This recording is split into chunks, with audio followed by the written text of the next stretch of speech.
My presentation today is on how the science of genetics is being used to shed light on the origin of manuscripts, anything written by hand, produced in the medieval period, that is, the period between the 5th and 15th centuries AD.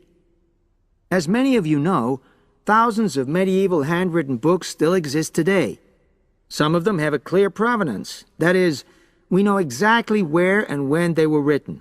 But the origin of many manuscripts has been a complete mystery.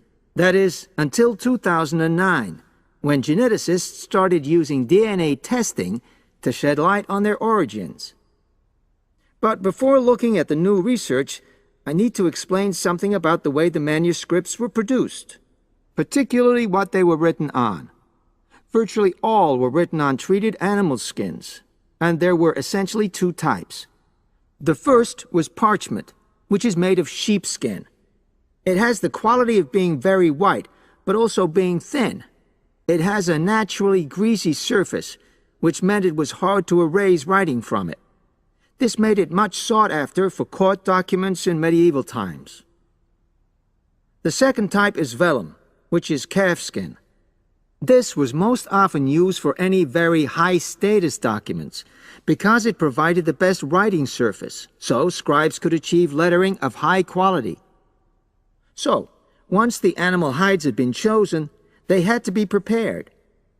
Where the right materials were on hand, the skins were put into large barrels or vats of lime, where they were agitated or stirred frequently.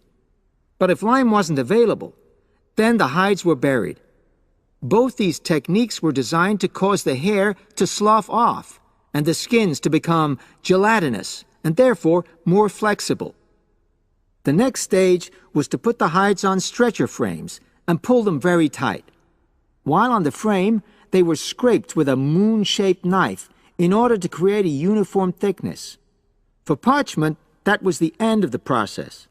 But for vellum, there was an additional stage, where it was bleached in order to achieve the desired color.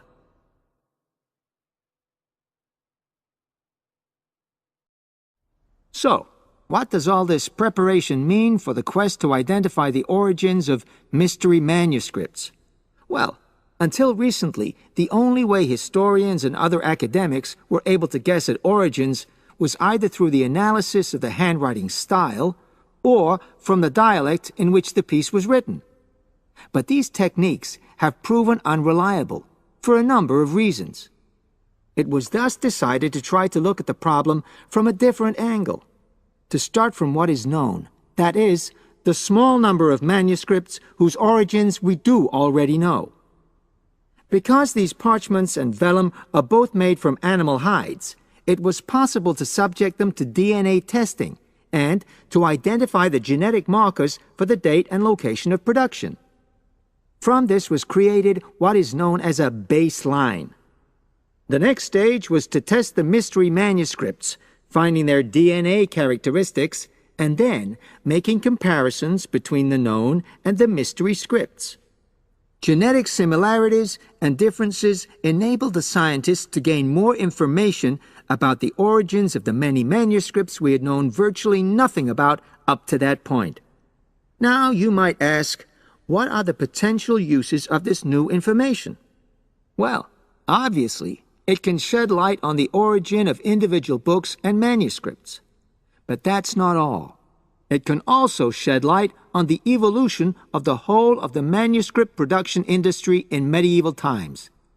And because that was such a thriving business, involving very large-scale movements right across the globe, the new data in turn help historians establish which trade routes were in operation during the whole millennium. Now, if anyone has any questions...